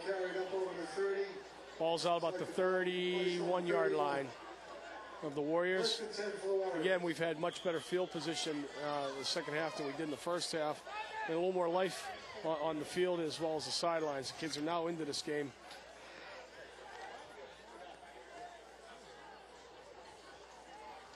Foxboro breaks the huddle. Matata is a split receiver on the far side, power I.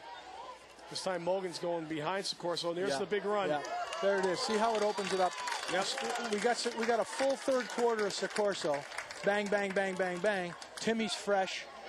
Now Soccorso leads, and Timmy's got 11 yards on the first carry. Yeah. I think you're going to see a lot more of that. It's nice by design by Mike Bordieri. He knows exactly what he's doing. He did a tremendous job last year, especially in the last 3 games when we played Mansfield in the 2 playoff games. I couldn't say enough about Mike Bordieri, what he did, and Mike Bartuka defensively. I mean, Jack puts all the credit on the assistant coaches anyway. I mean, obviously he's a great coach, and he knows what he's doing. But these offensive coordinators and defensive coordinators that he has, tremendous coaches. They've been with him a long time too. Yeah, they're a fine staff. There's no doubt about it. A lot of these guys could be head coaches elsewhere, not only in the Hawkmock League, but throughout the Commonwealth. And it's a credit to Jack and how he grows these guys. But the loyalty speaks for itself. Oh, sure. Jimmy Art's going to Oliver Ames. That was a tough decision. But Jim wanted to move to where he could become a head coach, and again, Oliver Ames was looking pretty good last year. He started to develop some talent, and as you alluded to earlier, the loss of that young man to the tragic accident at camp is going to have a psychological effect on that team. But they were one of the teams that people were talking about being a little more exciting this year. They certainly have some athletes over there. Well, he had 90, 95, 96 kids, he told me, go to the camp. That's unbelievable. And he went in retrospect, or not retrospect, but and he went with Robbie McCoy from Norton up there, and Robbie brought 44 kids with him. So Oliver Ames' numbers were way up. They have some quality athletes over there, and they certainly do. I think things are looking up for him. And we talked about assistant coaches. Look at the guys that went with him: Billy Ivets, Ryan Feria, Jimmy Winters, John Turner, all Foxboro people working on the staff over in Oliver Ames right now. Yeah, they're gonna build that program up. There's no doubt in my mind. Brian Carew, the offensive coordinator in Stoughton. A lot of these guys came through Jack's system, and they know how to play football. They know how to coach football. There we go, Soccorso with a toss. Yep. And he's going to pick up about 6 yards. He stays in bounds. The clock's still winding. The strides he takes when he's running the ball, Frank. Timmy's got the low power steps going, and Luke has got that high knee kick. Yep. It's like I think he's capable of hurdling guys if they were trying to dive at him to tackle him. He'd rather run over him. He'd rather run over him, though. Which is, he's going to learn not to, though. I mean, because he's going to get hit a few times.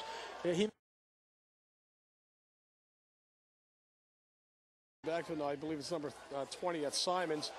And there goes Tim. There goes Timmy Mogan. Look at this. He runs into, if he doesn't run into Neville, he's got another 5-10 yards right there, too. Stefan out in front blocking had no idea that Tim's breathing down his back. And we'll credit Stefan with the tackle on this play. Nice job by Donnelly. Donnelly and who's the guard? Left 54. 57 right there is Kaminsky. Is that Kaminsky? Nice job by both of them. Yeah. Nice hole. Nice hole. Huge hole, and you're right. 56 was a little late falling on top of Timmy at the end, but no harm, no foul. Foxboro picks up a big gain. Concord line's getting tired, Doug. Yeah, they are. They're standing up. Watch them. They're all standing up. And nice trap. Nice trap by Kaminsky. 57. Yep. He knocked the kid clear on his fanny. He would get late getting up. Watch 57 make this block. Great block, Jim Kaminsky. Coming to play now. We'll get that again. This is Foxboro football, folks, right here, if we can get that, Mike. Here we go. Let's take a look at it. Look at the left guard. There's Kaminsky pulling. Boom. Bang. And he puts this kid right on his fanny. Yeah. Look at that. Look at that. Great block, Jim Kaminsky. Huge hole for Timmy Mogan. Yeah.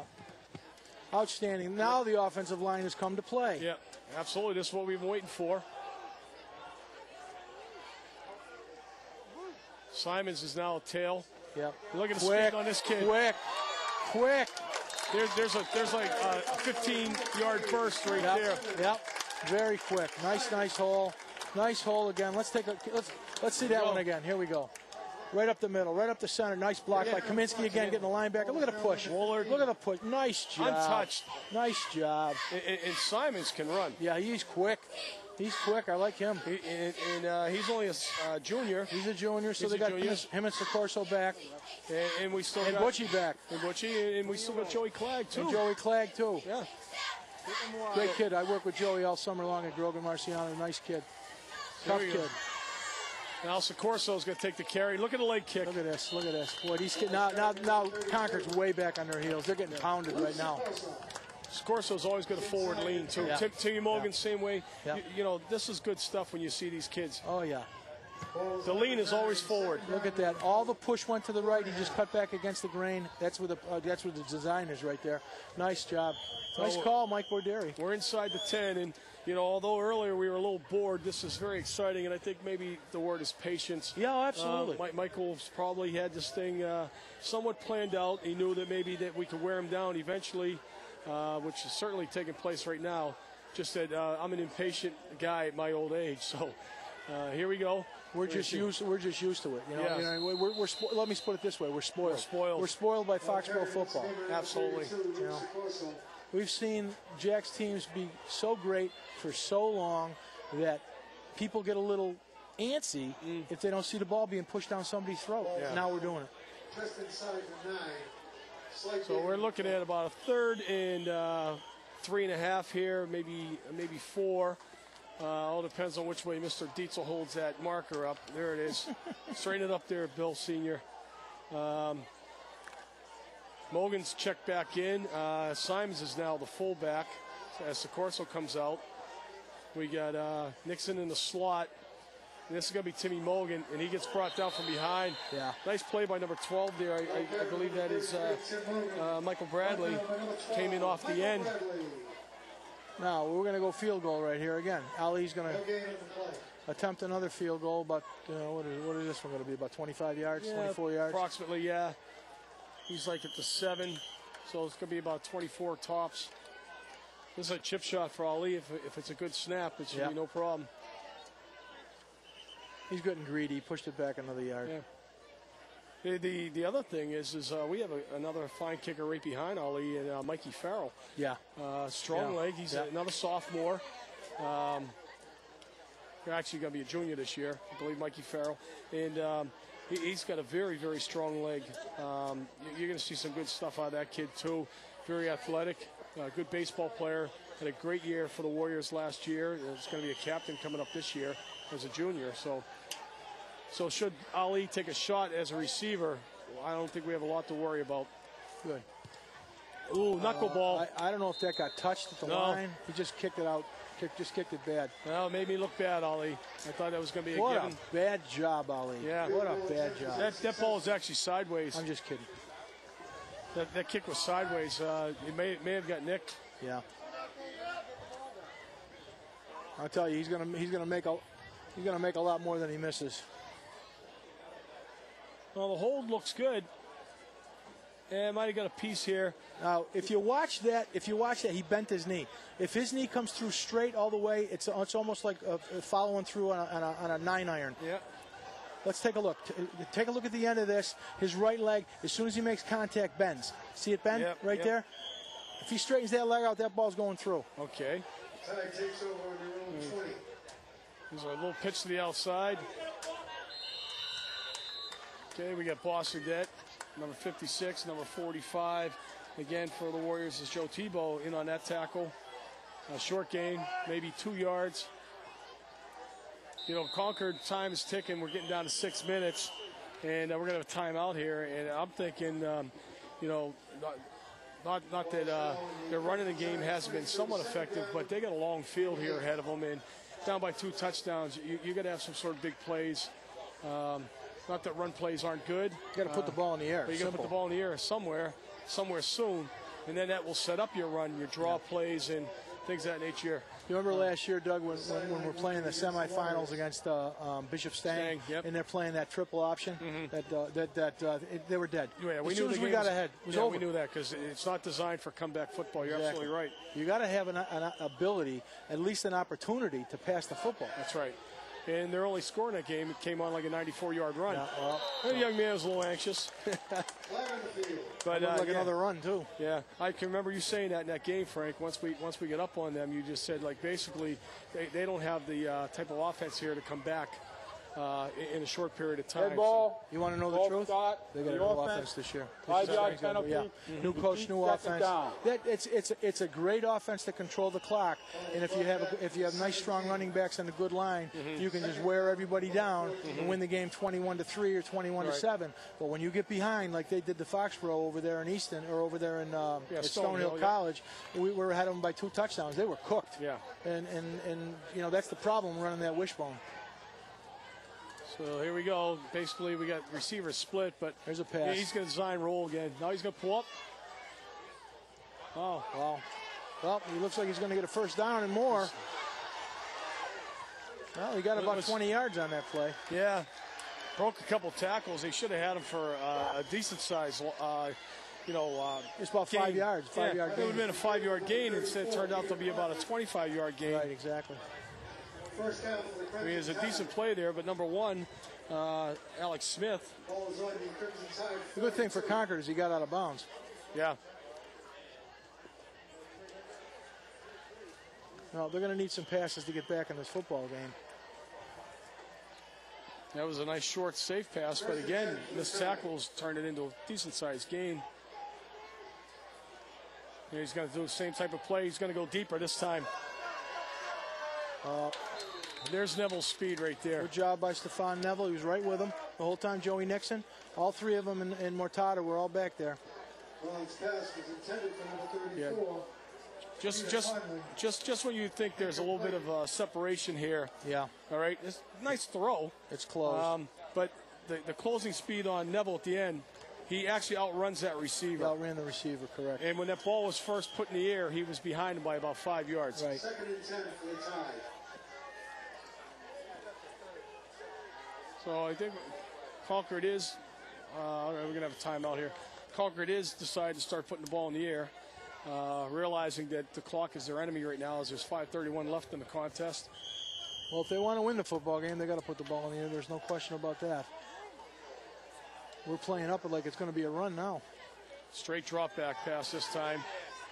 Oh, Nixon pushing up. Whoa. Nixon with some good coverage. Yeah, boy, that could have been called on us too. That was kind of a push, but you know, that kind of play, the referee makes a good no call. Yeah.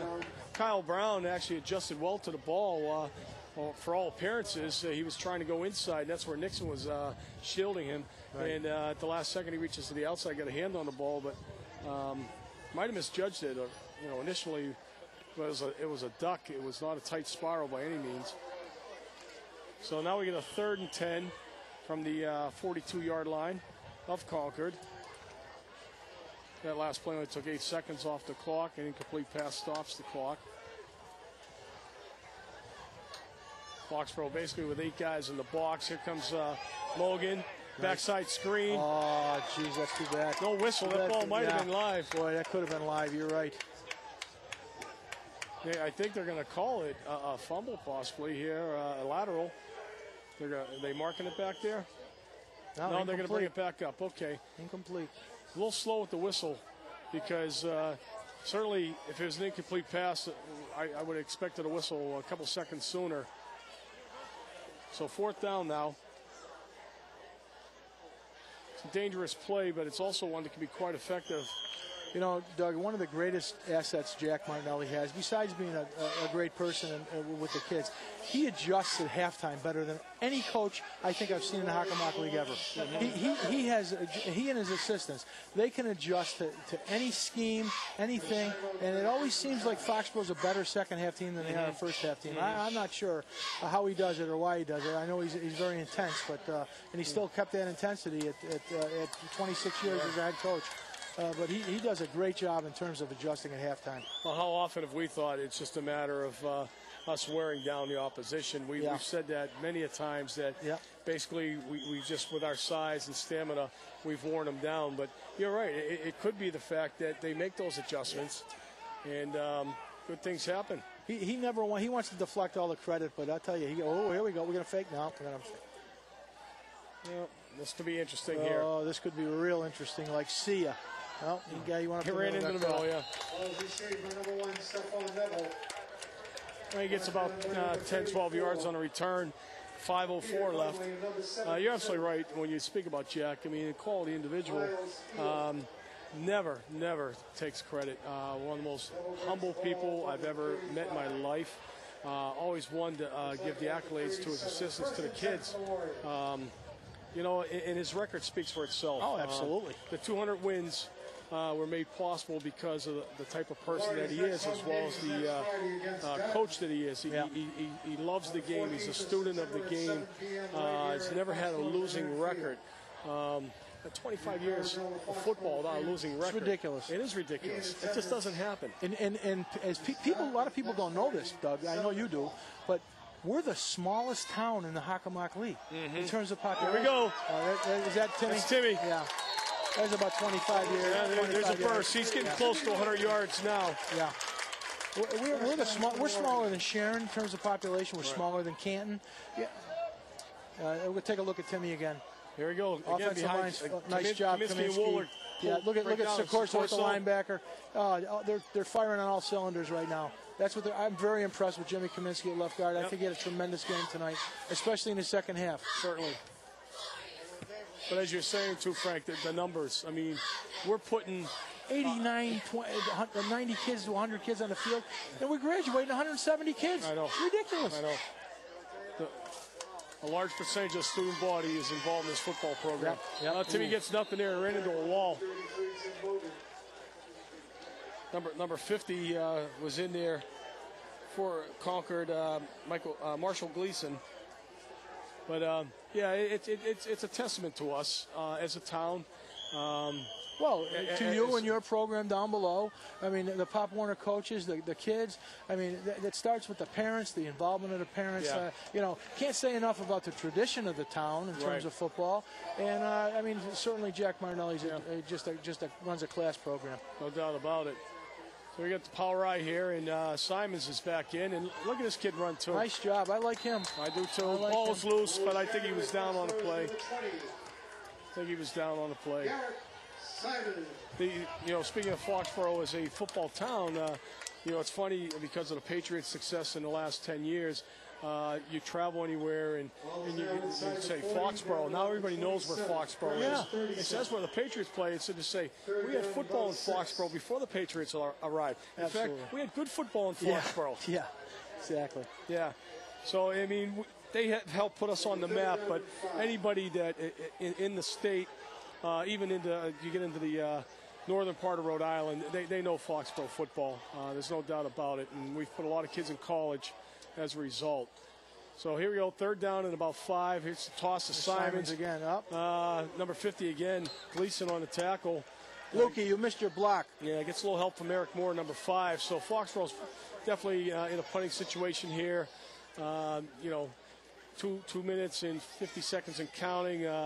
Pin the Crimson Tide deep in their territory. No sense in giving them the ball out here around the 50. Run the clock 40. down to about, whatever, 1 second before the 30, and then we'll just call a timeout. That's the smart way to buy. No, it's a smart way. Like he doesn't know what he's doing. Doesn't need us helping him. Well, I'll tell you, I was impressed with Burlington, or with the game we played against Burlington. I mean, you could tell almost when they were warming up that we were going to beat that team. Yeah. And everybody talked about Burlington going to beat Foxboro. They had a great season, but they wouldn't have finished 5th in the Hockomock League, Doug. I know. We beat their brains in. Certainly not the way they played that day. And again, they had the type of offense that once they were down, they weren't quick striking. They had a quarterback that could actually throw the ball. Yeah, big kid. But again, we had a lot of pressure on him. He's actually playing baseball at Bryant, that kid. Is he? Yeah. What's his name, Walsh or something Walsh. like that? Yeah. He's a pitcher. Well, that was exciting. And again, the only thing, and I didn't even mind the staging. The only thing was that drive. I just hated to drive all that distance to see a game that was almost in their backyard. But at the same time, it was worth it in the end. We kid around about being up on that staging and stuff. But I tell you what, that's a commercial for that staging company. Get a picture of you and I standing on top of that thing. Yeah. You could sell a lot of staging. I had a good wind, and it was blowing up there. And I'm saying to myself, please, God, don't let me fall out of here. And so weren't all the guys down below. Mike says we're only laughing a little bit. Our crew in the truck, they had it easy that day compared to what we had to endure. Those 2 big chooches up on top there. Look at those idiots. That's right. Here we go, hard running. We did go for it. Yeah, that was a nice hard run by Simons. He's going to be close, but I think a little short. Let's take another peek at this. Just straight ahead. Straight ahead power. Sikorso on the lead. Nice play by one there. Yeah, again, down. Simon's with the forward lean as he's running the ball. We didn't get it. We come up a little bit short, but, nice effort on his part. Yep. I thought for sure we'd be in a punt situation, but, right now the Warrior defense has been playing very, very solid. I feel confident with the group they get out there. We're seeing a couple new faces maybe getting in as Woolard comes out. First and 10 for the Crimson Tide. Shotgun. Here, design run play. He's dragging a couple of Warriors there. Yeah. Somebody blow the whistle. Yeah, Tebow, number 45, was riding him like a jockey in the Kentucky Derby. That young man wouldn't go down. I'm sure one or two coaches are yelling from the sideline over there in Concord. Blow that whistle, blow it before that kid gets hurt. He's feeling it right now. Absolutely. Got 6 shots on that play. He's got the rib. I can see the rib guards on him right there too. You don't want to lose your quarterback, especially in the first or second game of the season. Well, I have been impressed with his effort tonight, Frank. Yeah, he's done a nice job. Kid is an athlete. He certainly has done well.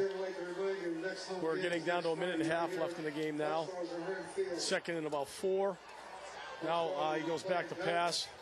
His knees down. It's a complete pass. He's going to have the first down.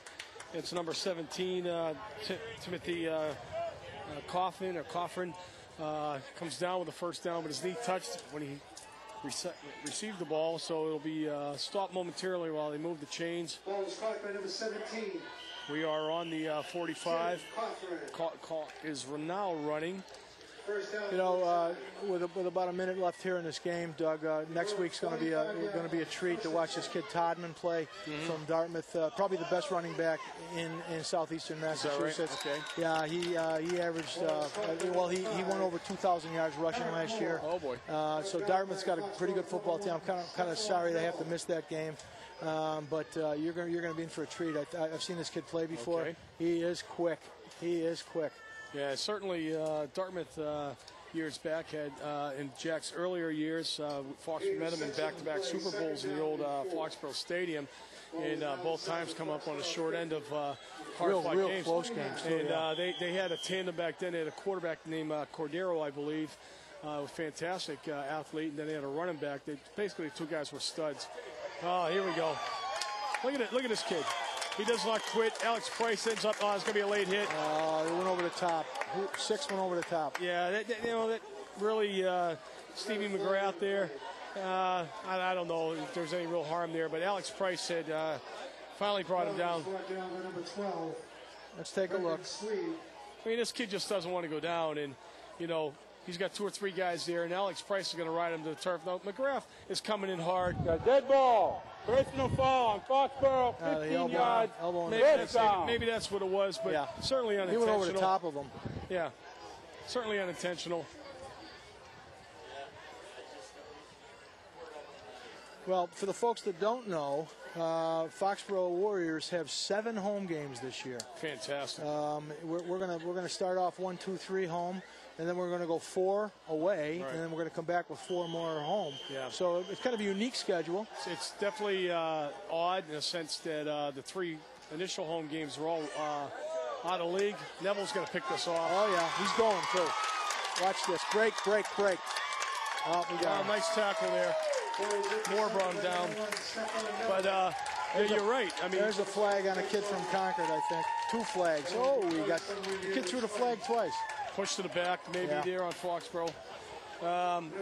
He just throws this one up for grabs. Desperation. It takes a shot from Brendan Swede, number 12. And this is Stefan playing center field for the Warrior baseball team right now. Yeah. He has a little bit of steam there, but I can tell you, Moore makes a nice play here.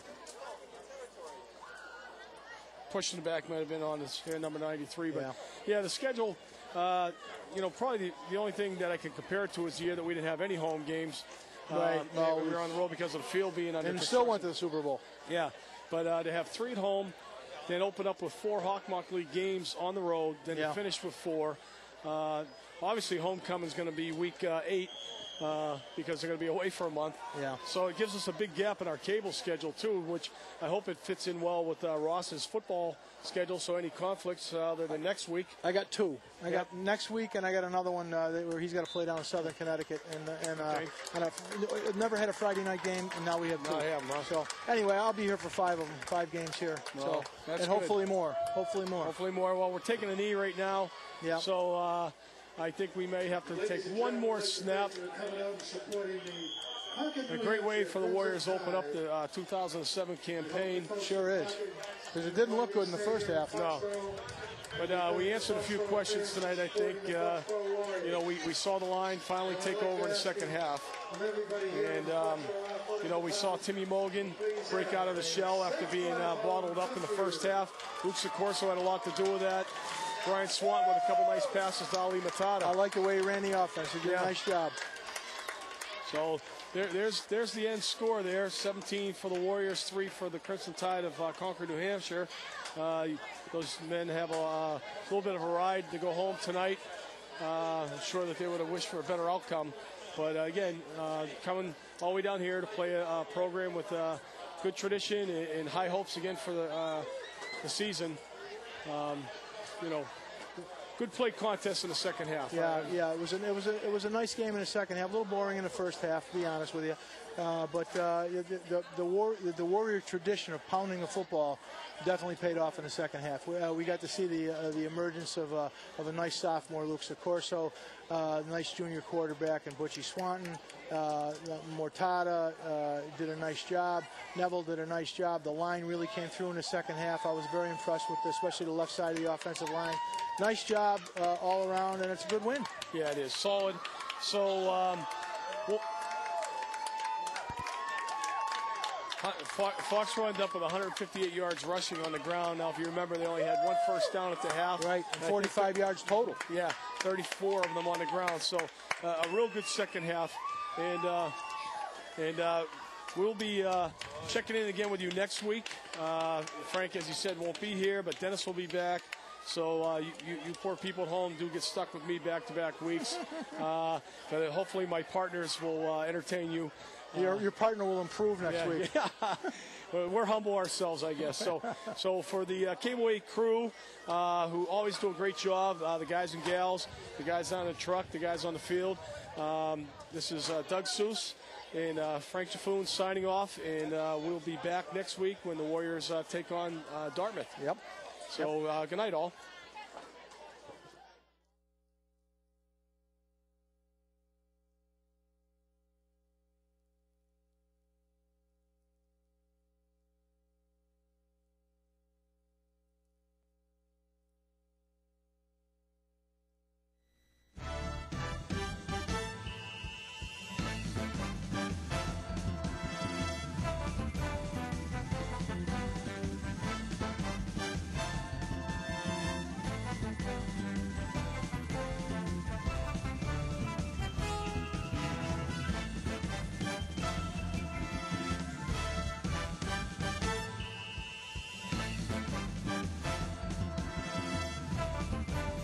Thank you for watching this Cable 8 Sports coverage of the 2007 football season. Game coverage made possible through the efforts of Foxboro Cable Access volunteers. You can watch all the Warrior home games Mondays at 8 on Channel 8. You can also catch us online at fcatv.org and myspace.com/Foxboro Cable Access.